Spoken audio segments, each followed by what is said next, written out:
like, look at it this way. If you think Jesus is real, or if you think he existed, then the stuff he said was true. Like, oh, there's heaven, afterlife, all that stuff.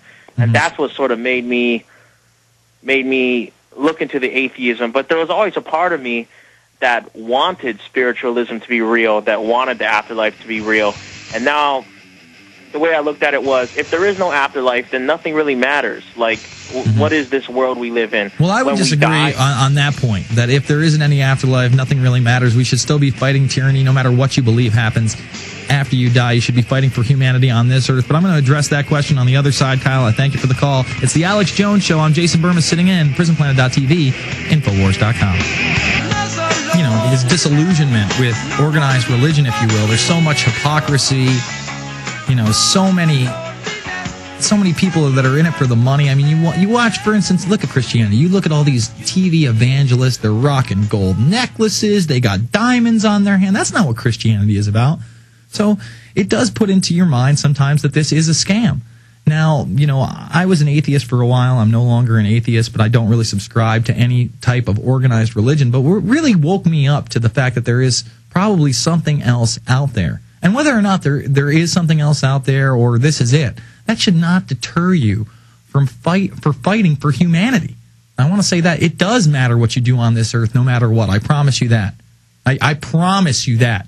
You know, we live a life here and we make big boy decisions. And from those big boy decisions, you know, come outcomes. They come whether you're going to be driving, you know, a 1976 Chevy or you're going to be driving a 2006 Honda. You know, they come whether you're going to live in a little crappy apartment or you're going to have a house one day. They come in the fact that, you know, you're going to take care of your kids and raise a family or you're going to be a deadbeat dad. Our decisions do matter. But if you look at the elite, and many of them pose themselves as, I'm a big Christian conservative, and you know, they use Jesus to their advantage. No, they're off in the woods doing the exact opposite and participating in pagan rituals. Now, if there's nothing to religion whatsoever, then why is it that the top 1% of the world are out in the woods performing pagan rituals if there's nothing to religion at all? Makes you think, doesn't it? All right, I was going to play this Al Gore clip, but it's a little too long. We're going to play it on the flip. We're also going to play this clip of Niles Harriott and others of Architects and Engineers for 9/11 Truth exposing the nanothermate in the buildings. In the buildings. That's how they blew up, folks. That's how they took down the columns with thermate. I mean, again, I encourage people to go check out Stephen Jones's research. It's so important. But before that, let's do a segue into that.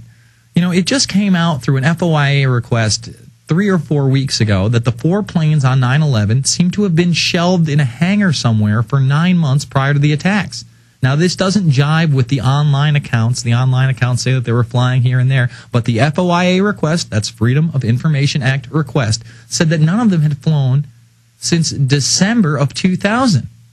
Now, magically, 4 planes don't fly since December of 2000, and then those are the 4 planes that are hijacked on 9/11?